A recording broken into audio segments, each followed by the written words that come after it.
Salut tout le monde, c'est votre gars Jazz et bienvenue sur ma chaîne YouTube. Si je te dis violence, gang, couteau, acide, London, tu penses à quoi?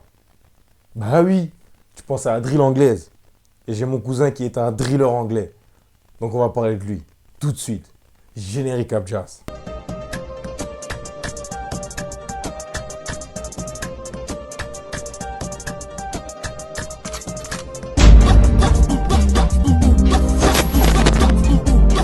Cette vidéo va se faire en deux étapes. La première, on va parler de drill. Qu'est-ce que c'est la drill? Qu'est-ce que c'est surtout la drill anglaise? Et après ça, on va parler de mon cousin qui est un driller anglais. Donc si tu veux découvrir qui est mon cousin, reste jusqu'à la fin de la vidéo. Sois patient, hein? Ne zappe pas. Attends la fin de la vidéo. Comme ça, tu vas découvrir c'est qui mon cousin. Parce que ça se peut tu le connais, ça se peut tu le connais pas. Du coup, qu'est-ce que c'est la drill? La drill est un sous-genre de rap. Il y a différents types de rap. On peut avoir le crank.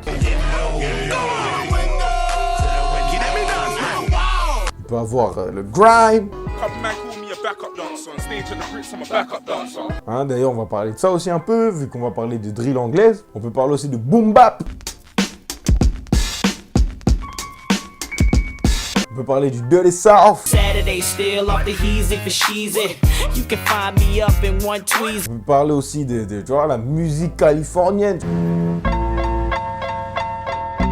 Bref, aujourd'hui on va parler de drill. Et comme vous le savez ou peut-être pas, celui qui a permis à la drill d'atteindre ce niveau de succès, c'est le fabuleux Chief Keef. Après ça, vu qu'il avait popularisé la drill music, eh ben les Anglais ils ont entendu ça. Et du coup, ce type de musique s'est aussi exporté là-bas. Et ce qui se passe, c'est que les Anglais et les Américains, comme vous le savez, les deux parlent anglais. Mais il y a une différence, c'est que les Anglais ont toujours voulu faire un rap différent des Américains. Ça veut dire, si tu prends par exemple un 50 Cent, comment il rappait à l'époque.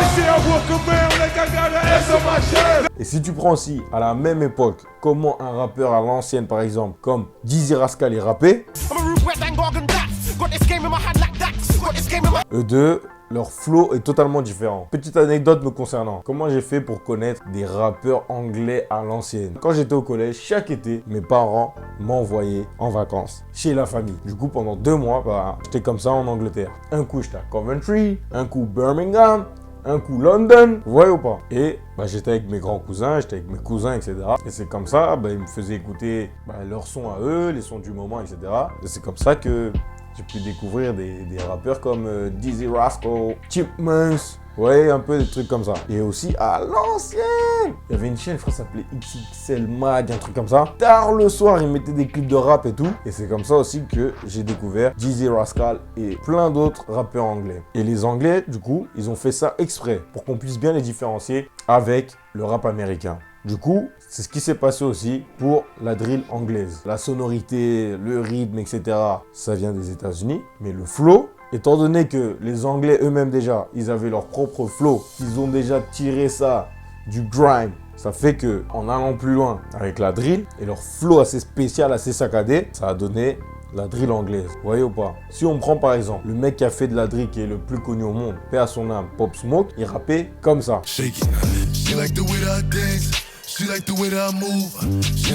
Et si tu prends un driller anglais comme Central C, il rappe comme ça.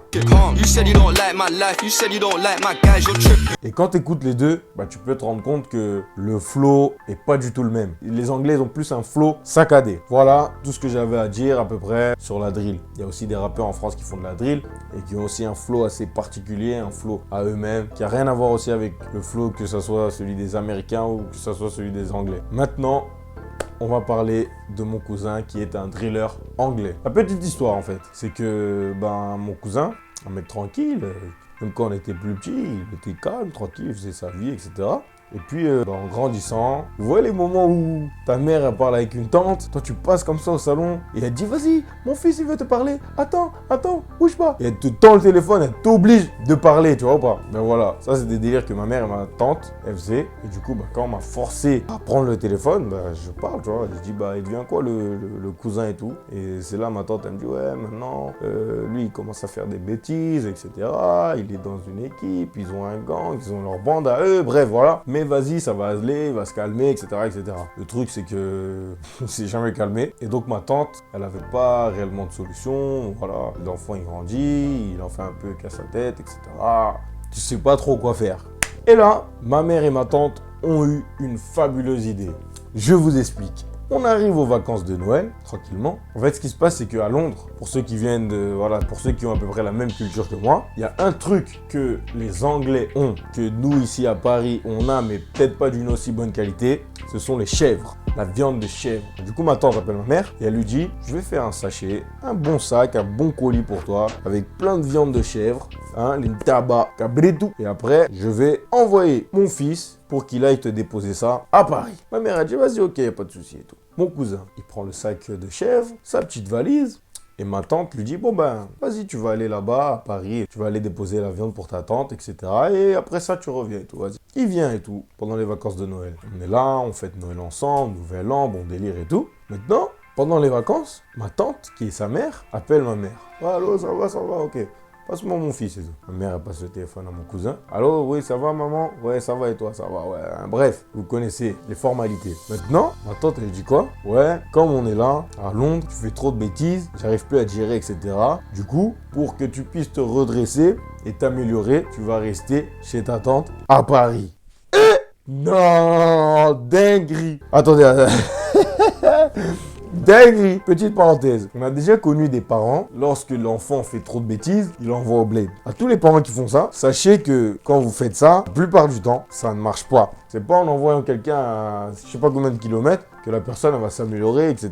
Non, je pense que c'est pas forcément la solution. Je referme ma parenthèse. Du coup, mon cousin a été envoyé sur Paname, voilà, comme centre de redressement. Parce que à Londres, il faisait trop de bêtises. C'est-à-dire, il est passé de London à Sévran-Bodot. T'as capté ou pas? Et derrière, c'est que lui, voilà, il était pas prêt. Mommy, why you do that, mommy? Why you do that? Why you do this, mommy?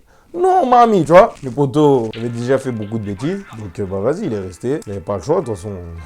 Qu'est-ce que tu vas faire? Tu vas fuir? Non. Du coup, à la rentrée de janvier, il va à l'école, il fait sa vie, etc. Il commence à apprendre le français, vu qu'il ne parlait pas réellement français. Il traîne avec moi, avec mon petit frère, il traîne avec nous, bref, la famille et tout. Il commençait même à se faire des amis, etc. Et voilà. Et le délire, c'est que lui, il avait fait le mal du pays, il pensait tout le temps là-bas. Je me rappelle des fois, il prenait mon téléphone, il parlait avec ses potes, ils lui envoyaient des sons. Du coup, après ça, il m'expliquait qu'avant de venir ici sur Paname, il faisait déjà de la musique, etc. Et le fait qu'il vienne sur Paris, ça retarde ses plans de carrière, etc. Et voilà. Du coup, des fois, il nous faisait des freestyles et tout, il nous faisait découvrir des sons de ses potes. On écoutait et tout, bon délire. Maintenant, on arrive au mois de juillet et moi, à l'époque, j'étais à mon stage de fin d'études où j'ai eu les bourbiers, etc. là. Pour ceux qui ont vu la vidéo, bah voilà, vous savez.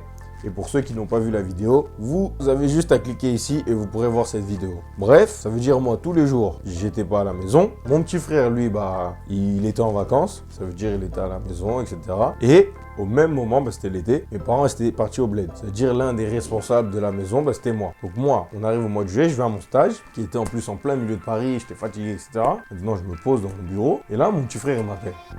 Je réponds, je dis allô, ouais, qu'est-ce qu'il y a? Il me dit ouais, là il s'est passé une dinguerie. Moi je dis comment ça? Il me dit ouais, là je me réveille, je vais au salon, je vois collé à la télé un grand papier avec une lettre, etc. Je dis quoi? Il me dit ouais, laisse tomber. Je dis il y avait écrit quoi dedans? Il me dit bah j'ai lu la lettre et en fait notre cousin, il a écrit en français et il a écrit en fait que là il est allé à l'ambassade d'Angleterre qui est sur Paname et que là il va rentrer à Londres. Dinguerie! Et moi j'étais là en mode wesh, comme ça du jour au lendemain sans prévenir il se taille comme ça, c'est un ouf lui. Le délire c'est que bah ouais, il est retourné à Londres. Donc moi, je réfléchissais, je me suis dit, waouh, mes parents, quand je vais leur dire ça, ils vont me dire, mais comment t'as pu laisser le petit partir comme ça et tout? C'est toi le responsable, non, c'est pas bien et tout. Poto, je dois aller à mon stage, je peux pas rester à la maison et surtout, je pouvais pas anticiper un truc comme ça. Mais bref, au final, on prévient les parents, voilà, ils sont surpris. Je préviens aussi ma tante, je dis que là, ben, ton fils, il a quitté la maison, il nous a écrit une lettre et il a dit qu'il rentre à Londres. Elle nous dit, ok, 1 jour passe, 2 jours passent. 3 jours passent, le petit, toujours pas de nouvelles. 1 semaine après, ma tante, elle nous rappelle et tout. Ouais, c'est bon, là, il est rentré à la maison et tout, vas-y, tout va bien, c'est calme, etc. et tout. Nous, on dit, vas-y, ok. Quelques temps plus tard, on rappelle la tante et tout. Alors c'est comment et tout? Le cousin, t'as des nouvelles? Il va bien et tout? Oh non, là, il vient de béton. Non, mais wesh. Comment ça, il vient de béton? Vous l'avez envoyé sur Paname pour qu'il se redresse? Comment ça se fait les bétons? Et ça, c'est une preuve que, en vrai, quand t'as un enfant qui fait des bêtises, etc., l'envoyer au bled ou l'envoyer je ne sais où, la plupart du temps, ça ne change pas réellement la personne, tu vois ou pas? Donc voilà. Et le délire, c'est que là, il y a pas longtemps, il est sorti. Il faisait déjà du rap, etc., de la drill. Il a fait un son par rapport à ça. Son que je vais vous mettre dans quelques instants. Avant de finir cette vidéo, n'oubliez pas de vous abonner, de partager, de commenter. Et la question que j'ai à vous poser, c'est qui est le meilleur driller anglais? Qui est le meilleur driller français? Et qui est le meilleur driller américain? Parce que là, je vois que ces derniers temps, il y a beaucoup de débats. C'est lui le meilleur driller français? Mais non, n'importe quoi. C'est lui le meilleur driller. Et du coup, je te laisse avec la vidéo de mon cousin afin que tu puisses découvrir c'est qui fait ses sons, streamer, partager. C'était votre gars sur Jahzelche. On se retrouve très vite pour de nouvelles vidéos. On est ensemble. My bro said he's going in a glass, so I didn't think twice and I hopped in a ride. Look, cool come hot like Mars, you're gonna see stars, so I bust this night. And if a pagan, I'm gonna dance.